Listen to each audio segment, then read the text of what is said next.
अगले दिन सुबह हमें महमीज को दिखाया जाता है जो चेयर पे बैठा हुआ था। वो दोहराता है, क्या मुझे आज छुट्टी लेनी होगी? वी कहता है हाँ, क्योंकि एटलीस्ट 49 असैसिनेशन ग्रुप आज तुम्हारे ऊपर हमला करने वाले हैं। ईवी कहता है हाँ, इसीलिए हम लोगों ने डिसाइड किया कि आज तुम्हें छुट्टी दी जाए। हम लोगों ने तुम्हारा 12 टास्क को डिवाइड कर लिया है, आज तुम्हें कुछ भी करने की जरूरत नहीं है। ली कहता है तुम्हें सिर्फ एक ही जगह पे रहना होगा ताकि तुम सेफ रह सको और वो लोग तुम्हारे पास आए। यकीन कहता है हाँ, इससे हमें आसानी होगी उन लोगों के ऊपर हमला करने में। महमीज कहता है नहीं, ये नहीं हो सकता। अभी वो सोच रहा होता है आखिर ये लोग सुबह सुबह क्या बकवास बातें कर रहे हैं। फिर वो इरिटेट होकर कहता है आखिर मैं असैसिनेशन से कब से डरने लगा। यहाँ पे बैठ के उनका वेट करना ये तो मेरा स्टाइल नहीं है। पर कुछ देर के बाद हमें दिखाया जाता है कि महमीज को एक चेयर पे बांध दिया गया था और कुछ सर्वेंट्स उसका ध्यान रख रहे होते हैं। जब उसके सामने से ली गुजरता है, महमीज कहता है ली तुम्हारा टाइमिंग परफेक्ट है, अब मुझे यहाँ से जाने दो। पर ली उसे कोई भी जवाब नहीं देता है, वो बस अपना काम करता रहता है। ये देख के महमीज तो बहुत ही ज्यादा शौक में पड़ जाता है। तभी एक गार्ड उसके पास आता है और कहता है योर मैजेस्टी, आपने जो काम कहा था वो हो चुका है। ये सुन के महमीज एक्साइटेड हो जाता है। इसके बाद सीन शिफ्ट होता है ली के ऊपर, जो अभी कुछ काम कर ही रहा होता है कि तभी एक गार्ड अंदर आ जाता है और कहता है हिज मैजेस्टी भाग गए। ली कहता है इसमें कोई सरप्राइज होने वाली बात नहीं है। गार्ड आगे बताता है वो जिस सर्वेंट के साथ गया है असल में वो भेष बदल के आया हुआ एक एसेसिनेट था। वो एसेसिन महमीज को शहर से बाहर ले जा रहा है ताकि वो उसे जान से मार सके। ये सुन के ली को कोई फर्क नहीं पड़ता है। वो कहता है वी और बाकी के गार्ड्स को उनके ऊपर नजर रखने के लिए भेज दो। उसके स्किल को देखते हुए मुझे नहीं लगता है कि उसे कोई हर्ट कर सकता है। क्या इसके अलावा तुम कुछ और कहना चाहते हो? वो गार्ड कहता है वी ऑलरेडी कुछ लोगों के साथ वहाँ पे गया था। उन लोगों को पता चल गया कि एसेसिन कहाँ पे छुप के बैठे हुए हैं। इसके अलावा उसने मुझसे यह भी कहा कि हिज मैजेस्टी आपसे कुछ छुपा रहे हैं, इसीलिए वो चाहता है कि आप जल्दी से वहाँ पे जाएं ताकि आप उन्हें रंगे हाथ पकड़ सके। ये सुन के ली को हैरानी होती है। फिर इसके बाद हमें दिखाया जाता है ली शहर से बाहर आ चुका था। वो सोचने लगता है आखिर वो शहर से बाहर इस डेजर्ट एरिया में क्या कर रहा है, आखिर वो इस अबेंडन पिरामिड कॉम्प्लेक्स में क्यों आया था, ये ट्रबल मेकर मुझसे क्या छुपा रहा है। फिर हमें दिखाया जाता है कि गार्ड के जरिए ली पिरामिड के अंदर जा रहा होता है, पर तभी वो अचानक से रुक जाता है क्योंकि वो अपने सामने महमीज को देखता है जिसने ऑलरेडी एसेसिन को खत्म कर लिया था और अभी वो अपना तलवार साफ कर रहा होता है। ली को देख के महमीज थोड़ा परेशान होकर कहता है तो तुम यहाँ पे क्या कर रहे हो? फिर वो अपना तलवार छुपाने लगता है। ली उसके पास जाता है और कहता है आखिर यहाँ पे क्या चल रहा है। ली को याद आने लगता है ये एग्जैक्टली वही जगह है जहाँ पे मैं पहली बार उस स्टोन स्टेचू से मिला था।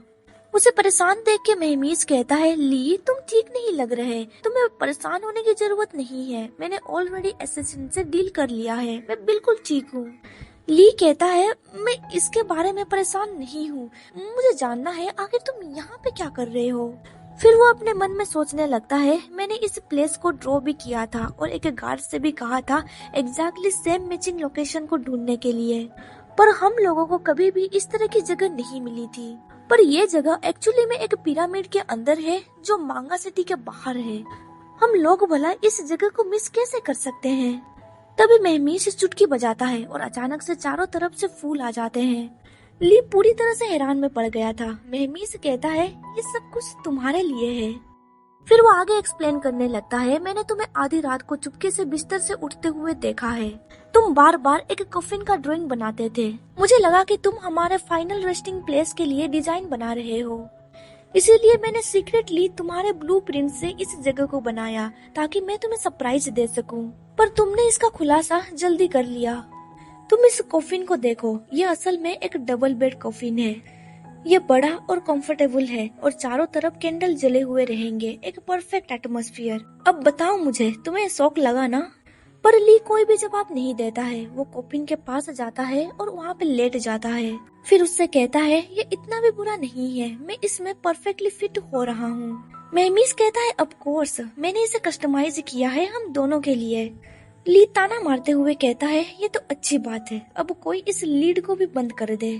ये सुनते ही मेहमीस हैरान में पड़ जाता है। फिर वो अचानक से अपने घुटनों के बल बैठ जाता है और उससे माफी मांगता है, जबकि उसे ये तक पता नहीं है कि आखिर उसने क्या गलती की है। ली सोचने लगता है, रात को वो गहरी नींद से सोता है, आखिर उसने मेरी ब्लूप्रिंट कैसे देख ली?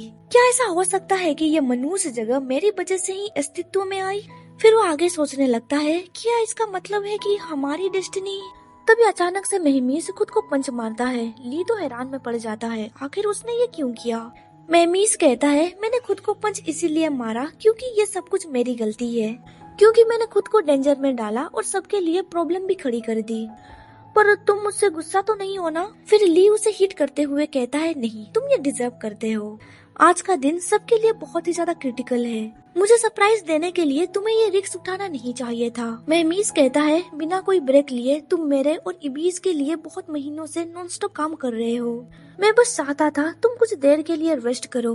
फिर वो आगे कहता है, मैं तुम्हें इसके बारे में नहीं बताना चाहता था, मैं बस यहाँ पे आके कुछ चेक करके चला जाता, पर देखो तुमने मुझे रंगे हाथ पकड़ लिया। ली कहता है, तो फिर तुम किसी दूसरे दिन क्यों नहीं आए? जिसपे मेहमीस कहता है, क्योंकि तुम लोगों ने मुझे आज छुट्टी दे दी थी और मैं बहुत ही ज्यादा बोर हो रहा था। ली कहता है, इस जगह को तुम सील कर दो। मेहमीस कहता है, पर क्यों? ली कहता है, क्योंकि ये बेड लक हो सकती है। भला कौन किसी को कॉफिन आज गिफ्ट देता है, और वो भी एक डबल बेड का? क्या तुम मुझे डेथ के लिए चीयर कर रहे हो? ये सुन के मेहमीस कोई भी जवाब नहीं दे पाता है। ली कहता है, मुझे पता है तुम सिर्फ मुझे खुश करने की कोशिश कर रहे थे और तुमने वो कर भी लिया। अपनी तारीफ सुन के मेहमीस तो बहुत ही ज्यादा खुश हो जाता है। फिर वो ली को बाहों में उठाते हुए कहता है, मैं गलत था, मुझे माफ कर दो। अब चलो, मैं तुम्हें यहाँ से बाहर निकालता हूँ और मुझे ये भी सिखा देना कि मैं अपने स्वीट हार्ट को मुझसे नाराज होने से कैसे रोकूं। ली कहता है, आज तुम्हें छुट्टी मिली है पर तुम दूसरों को भी काम करने नहीं देते हो। तुम बहुत ही ज्यादा सेल्फिश और बिगड़े हुए बच्चे हो। ये सुन के मेहमीस हैरान होकर कहता है, क्या तुमने मुझे क्या कहा? उनके जाने के बाद एक गार्ड वी से पूछता है, अभी हम इस जगह का क्या करेंगे? वी कहता है, अभी के लिए इसे सील कर दो, पर याद रखना ली इसे दोबारा देख ना पाए, और हाँ, इस जगह को डिस्ट्रॉय मत करना। बॉस की आंखों में देखो, ऐसा लगता है कि उन्हें इस जगह पे कुछ और भी करना है। फिर वे अपने फेस को कवर करते हुए कहता है, वो दोनों एक दूसरे के लिए मर जाएंगे। इसके बाद सीन शिफ्ट होता है। हमें दिखाया जाता है कि मेहमीस ली के साथ वापस पैलेस पहुंच चुका था, पर ईवी बहुत ही ज्यादा गुस्से में था। वो कहता है, अगर तुम काम नहीं कर सकते तो हमारे लिए भी प्रॉब्लम खड़ी मत करो। ये कह के वो मेहमीस के ऊपर चप्पल और स्क्रॉल थ्रो करने लगता है, पर इससे मेहमीस को ज्यादा फर्क नहीं पड़ता है। फिर ईवी ली से कहता है, तुम्हें जल्दी से साइंस टीम के पास जाना चाहिए, उन्हें तुम्हारी जरूरत है। ये सुनते ही ली वहाँ से जाने लगता है। मेहमीस भी उसके पीछे पीछे जाता है, पर तभी ईवी उसे रोक लेता है और कहता है, ये रहा तुम्हारा आज का टैक्स। मेहमीस कहता है, पर आज तो मेरी छुट्टी है ना? जिसपे ईवी कहता है, मैंने ये फिगर आउट किया कि परेशानियों से बचने के लिए तुम्हें परेशानियों को झेलना पड़ेगा। मेहमीस कहता है, तुमने फिगर आउट करने में देरी कर दी, पर भी उसे गुड बाय कह के वहाँ से चला जाता है। एनोबिस ने भविष्यवाणी की थी कि एक दिन इविज डिस्ट्रॉय होगा, और आज है पहला दिन।